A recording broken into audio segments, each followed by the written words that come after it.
ګرانو کتونکو مینوالو السلام علیکم. زه یم جعفري جعفر او د شباب پاڼې نه زه نن د خپل ګران مشر قدرمن شاعر نقاد ادیب او د خپل کلي محترم شوکت حسین اسد صاحب خواله راغلی یم او هغوی تاسو سره په دې پروګرام کې نیغ په نیغه لیدل کاتل کوي.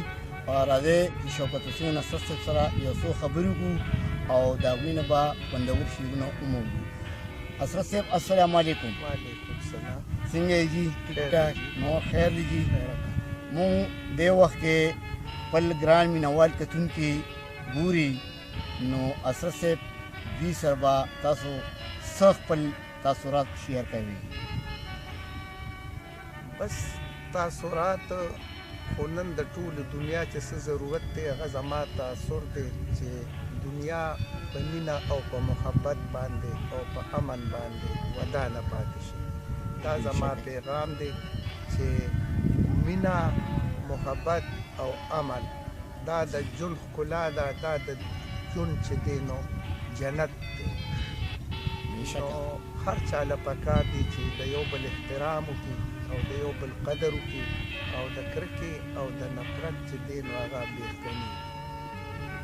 ډېره مننه اسد صاحب او ګران مینوال په دې تمه دي چې ستاسو نه به خوندور شعرونه مو اوري. نو غزل به ووایې که نظم ووایې هغه خپلو مینوالو سره شریک کړي. دا نظم نظم ووایه. ډېر ښه. دا نظم عنوان دی امن. امن. مونږه د کرکې د نفرت د حسدونو ستړي، مونږه د کرکې د نفرت د حسدونو ستړي، مونږ د انسان په آزاد ژوند د بندیزونو ستړي، مونږ د لوګو نه د بارودو د بمونو ستړي، مونږ د زخمیانو او د مړو د کفنونو ستړي، د رنګ و نسل عقیدې د فریبونو ستړي، مونږ د اصلي د سوداګرو د چلونو ستړي، د جهازونو د ګړزا د بمبارونو ستړي، په انساني بدن لمبو بل اورونو ستړي. نو مونږ د ټینکونو توپخانو د راکټونو ستړي، مونږه کوڅه په لار د کرښو دیوالونو ستړي.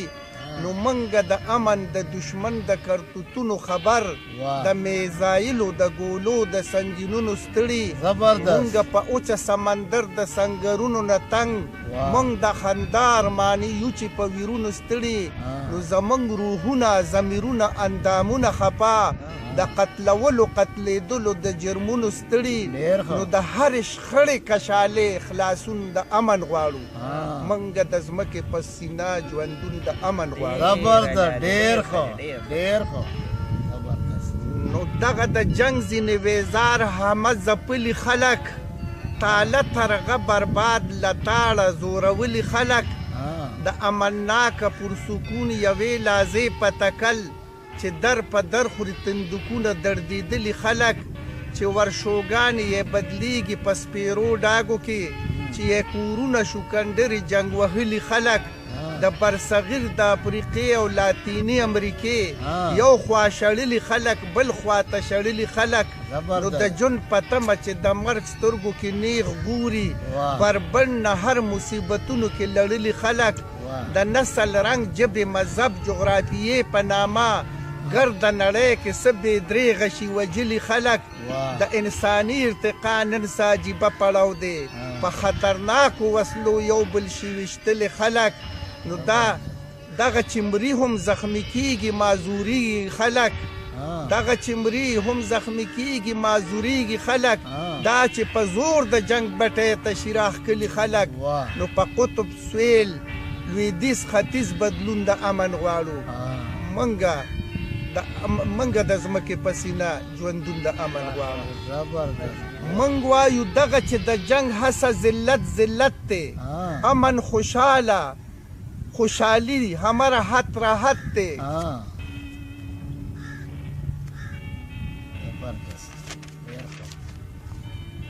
د جنگ لمبې هر زنده سری له آفت آفت دی بغیر له جنګه د هر چا کاله جنت جنت دی جنگ د تیارو نامه د امن د روښانه سحر جنگ د بغضونو جرړه امن ټول الفت الفت دی جنگ یو بدرنګه علامت د دوست دشمن د پاره امن د جون زیر د هر چا لره زینت زینت دی نو د جنگ نامه د یو قیامت د بربادۍ نامه ده د جنگ نامه د یو قیامت د بربادۍ نامه ده لوګه ویرونه دي قاتونه دي هیبت هیبت دی نو جنگ خندیدونکې خاریې په مقبرو بدلوي جنگ خندیدونکې خاریې په مقبرو بدلوي امن علاج د رنځورانو له صحت صحت دی نو جنگ د انسان جوسه په جهر د هستۍ روکوي جنگ د انسان جوسه په جهر د هستۍ روکوي جنگ که صغیر دی که کبیر دی خو لعنت لعنت دی نو جنگ بربادي د بربادي د جهالت په جهان امن رڼا د آبادي د او ذلت لذت لذت دی نو بل موضوع غلطوو مضمون د امن غواړو بل موضوع غلطوو مضمون د امن غواړو منګه د ځمکې په سینه ژوندون د امن غواړو نو زمونږ ارزي ده التجا ده د جهان په نامه زمونږ ارزي ده التجا ده د جهان په نامه د جنگ شوقیانو ته د هر جنگي میدان په نامه چې غورځولي انساني خویونه بیا راواخلي نور د ګنده داغونه نږدي د انسان په نامه او د هوش لمنو نسي پرېږدي دا د جوش خبرې بیا به سبا لاړې توکي ګورې د ځان په نامه هغه محنت هغه دولت چې په جنگ لګوي هغه کړي وقف د بېوسو د ارمان په نامه چې د سړو تودو جنګونو رات رکشي چې یو تر بل هر څوک ولاړ وي د درمان په نامه چې د هټلر او هلاکو باب په دې ځای ختم شي تاریخ د بل نکړي څوک یاد د چنګیز خان په نامه چې د فاتح او د مفتوح قصه د منځه وځي نور چې انسان نشي ذلیل د سود او زیان په نامه چې د بارودو بوی بدل شي د ګلونو په بوی چې دا همه جهان شي یاد د ګلستان په نامه نو جنگ جنون د جنگ وی بربادي جنون د جنگ وی بربادي جنون د امن غواړو منګه د ځمکې په سینه ژوندون د امن غواړو ډېر زبردست دا و زمونږ ګران محترم بابای نظم شوکت حسین اسرت صاحب چې تاسو ته امن باندې نظم اورېده ډېره مننه او ډېره ګل ګل اوسئ